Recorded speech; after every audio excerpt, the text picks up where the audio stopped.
Hello everyone, this is Vinod GS from VHS Studios. Welcome back to our channel. In today's video, we invite you to join us on an exciting journey as we revisit our recent wildlife adventure to Wilpattu National Park in stunning Sri Lanka.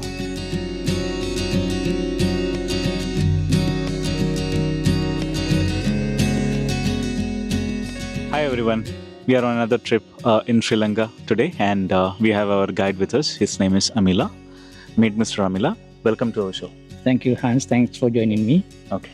And Amila, we just wanted to know a few things from you since you are from Sri Lanka. How many national parks are there in Sri Lanka? Yeah, there are like 28 national parks in Sri Lanka, Hans. Okay, so today we are here in Wilpattu National Park. I hope my pronunciation is correct. Yes, it's correct. Okay, so why Wilpattu? Yeah, actually, Wilpattu is Sri Lanka's largest national park, and it's the oldest also. And it's very famous for our endemic leopards, which is Panthera pardus scotia, so which is an endemic species in Sri Lanka, and it's the apex predator. So Wilpattu is the best place where you can see leopards and without disturbing wildlife, and also with a comfortable journey. What does Wilpattu mean in your local language? Yeah, so in Wilpattu means in English it's land of lakes, which means Vil in Sinhala means lakes, Pattu in Sinhala means area. Okay. So it's surrounded by 106 lakes. There are around 106 lakes in Wilpattu. So all the wildlife is associated with these water bodies. So it's a separate setup and a separate vibe, none other than not like other national parks. Yeah. Okay, interesting. So what is the best time or season to visit Wilpattu? Yeah, now when it's come to Wilpattu, from mid-January up until September, it's good for leopard sightings. And in April there will be some small showers, rains. Mm-hmm. But ideally it's up to from January to September, the time is superb. Okay, January to September. All right. And apart from leopards, what other species we can spot in Wilpattu? Yeah, there are so many species in Wilpattu, mainly birds and even deer, the Sri Lankan sloth bear, and so many elephants, the tuskers sometimes, and birds, especially when it comes to migratory birds. There are lots of birds coming from even India. And there are grey hornbills and kingfishers and what else? The raptors, the owl species. So we can see lots of animals in Wilpattu. Yeah. When it comes to safaris, you can do full day safaris as well as half day safaris. So full day means from 6 a.m. to 6 p.m. So if you're planning to do any half day safaris, normally the morning session starts from 6 to 10. Then you have to come back. Then if it is an evening session, it starts from 2 p.m. to 6 p.m. Yeah, that's how the timing goes in Wilpattu. Okay, excellent. Thank you, Amila, for your recommendations and suggestions. And we really enjoyed the safari we had. And it was wonderful to work with you and your team. We hope to visit again. Thank you so much. Thank you so much. Our adventure began with a suggestion from one of our friends, Mr. Amila, who told us about the incredible sighting in Wilpattu during this season. Once we decided, things moved fast. And soon enough, we were on a 4-hour flight to the beautiful land of Sri Lanka. We landed Colombo Airport on time, and the airport procedures were quick and hassle-free. For our Indian viewers, at the time of our travel, we needed to apply for a visa online. The process cost around $10, and we will provide the link in the description below. Please remember that these requirements can change, so always double check before you travel. Please be also noted that the visa process may vary depending on your nationality as well. When it comes to the mobile coverage, a service provider named Dialog was the best one in Wilpattu at the time of our visit. We got two connections with almost 30 GB of data per SIM at a cost of around 45 dirhams. We were surprised to see the resemblance of Colombo to the southern India, especially Kerala.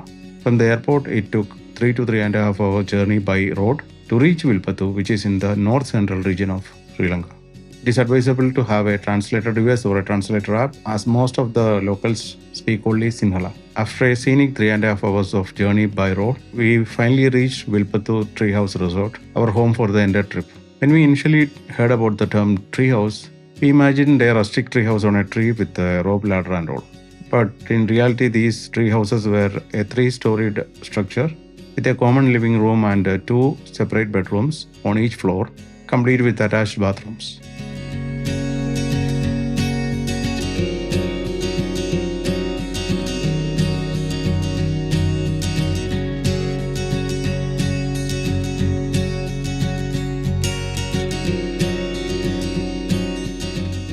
Despite being mostly made of wood, this treehouse had all the amenities of a standard hotel room.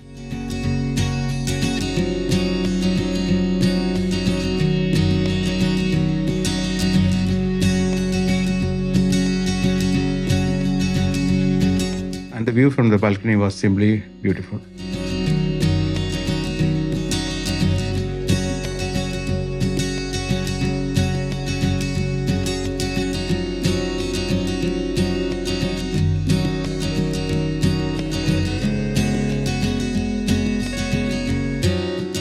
By around 1 p.m., our safari vehicle arrived, and it was an old model Hilux modified for the safari purpose. Unlike the gypsies, what we normally see in the safari parks in India, these vehicles are of long wheelbase and have a roof. This provides more comfort for the passengers and enough space for the gears, but on the flip side, they have less maneuverability. And for each safaris, you need to give your proof of identity at the gates.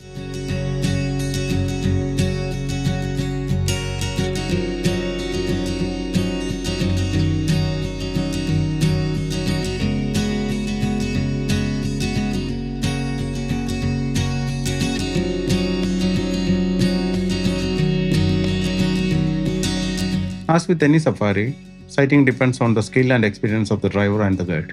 Our driver, who served as our guide in most of the safaris, was really smart and dedicated. We were really amazed by the park's diverse forest and landscapes. There were numerous water bodies of different size and patterns. The terrain ranged from hard-packed trails to low sandy areas, often requiring the driver to engage the 4x4 mode.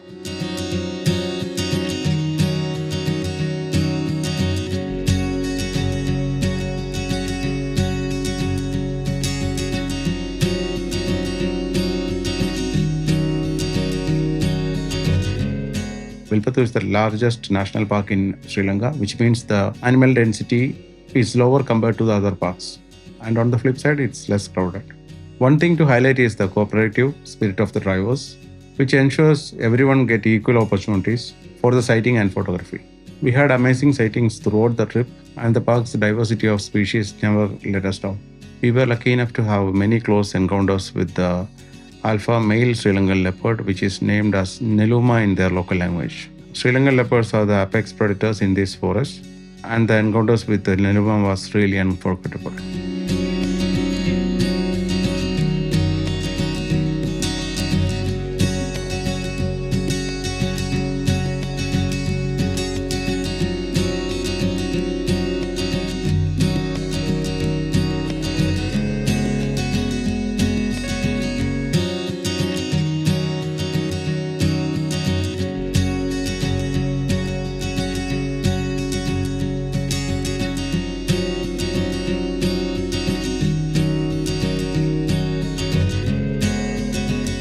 Thanks for joining us on this journey.